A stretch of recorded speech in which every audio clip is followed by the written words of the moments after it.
भारत के इतिहास का एक ऐसा दिन जिसे त्रासदी के रूप से जाना जाता है,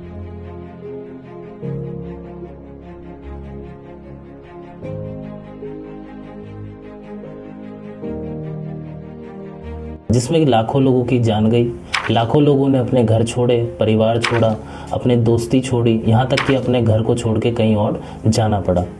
दिन था 15 अगस्त 1947 का। भारत के इतिहास में ये सबसे बड़ी एक त्रासदी के रूप में जाना जाता है, जिसने करोड़ों लोगों की ज़िंदगी हमेशा के लिए बदल दी।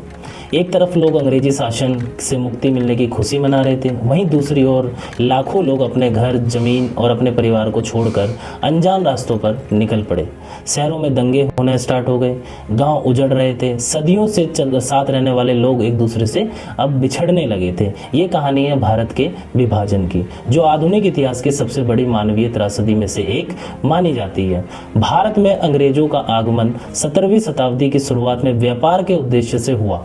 समय के साथ ब्रिटिश ईस्ट इंडिया कंपनी ने भारत के बड़े हिस्से पर अपना नियंत्रण कर लिया। 1857 के विद्रोह के बाद भारत सीधे ब्रिटिश सरकार के अधीन आ गया। अंग्रेजों ने अपना शासन को मजबूत बनाए रखने के लिए एक नीति अपनाई, जिसका नाम था फूट डालो राज करो नीति। इस नीति के कारण विभिन्न समुदाय के बीच मतभेद बढ़ने लगे, जिसका प्रभाव आने वाले वर्षों में भारतीय राजनीति पर स्पष्ट रूप से दिखाई दे रही थी। 1906 में एक पार्टी का गठन किया जाता है, जिसका नाम है मुस्लिम लीग, जिनका उद्देश्य मुसलमानों के हितों की रक्षा करना था। धीरे धीरे राजनीतिक परिस्थितियां बदलती गईं। मुस्लिम लीग ने मुसलमानों के लिए एक अलग राष्ट्र की मांग की। 1940 में लाहौर अधिवेशन में पारित प्रस्ताव ने इस मांग को और अधिक मजबूती प्रदान की।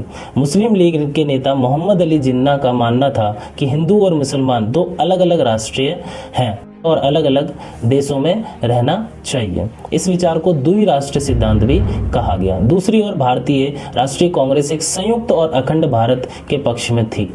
दोनों पक्षों के बीच समझौते के प्रयास हुए, लेकिन कोई स्थायी समाधान नहीं निकल सका। 1946 में स्थिति और गंभीर हो गई।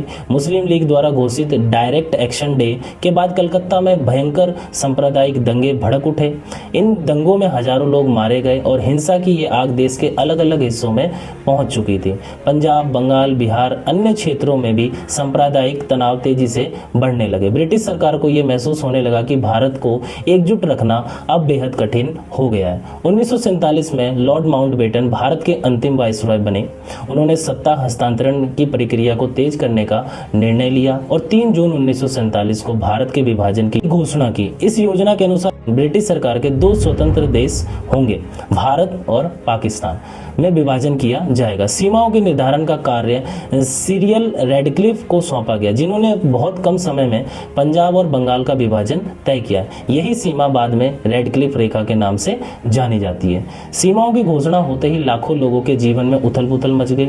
जो लोग एक दिन पहले अपने घर में सुरक्षित थे, वे अचानक स्वयं को दूसरे देश में पाते हैं। पाकिस्तान से हिंदू और सिख भारत की ओर आने लगे, जबकि भारत से मुसलमान पाकिस्तान की ओर जाने लगे। सड़कों, रेलगाड़ियों, शरणार्थियों शिविरों में लोगों की भीड़ उमड़ पड़ी।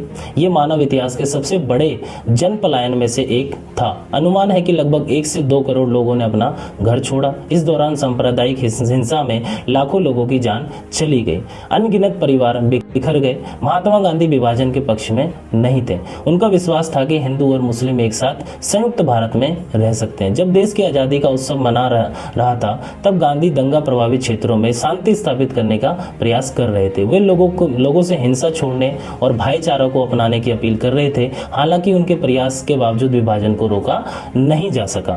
14 अगस्त 1947 को पाकिस्तान एक स्वतंत्र राष्ट्र बना।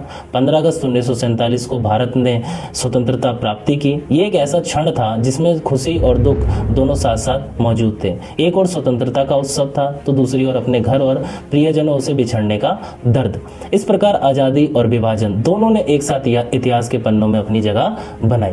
भारत का विभाजन केवल 2 देशों का निर्माण नहीं था, बल्कि करोड़ों लोगों की भावनाओं, रिश्तों और यादों का भी बंटवारा था। आज भी भारत और पाकिस्तान के अनेक परिवारों के पास ऐसी कहानियां हैं जो 1947 के उस दर्दनाक दौर को याद दिलाती है। ये घटना हमें सिखाती है कि सांप्रदायिक नफरत और विभाजन को राजनीति किस प्रकार समाज को गहरा घाव दे सकती है। 1947 का विभाजन इतिहास का एक ऐसा अध्ययन था जिसकी गूंज आज भी दक्षिण एशिया में सुनाई देती है।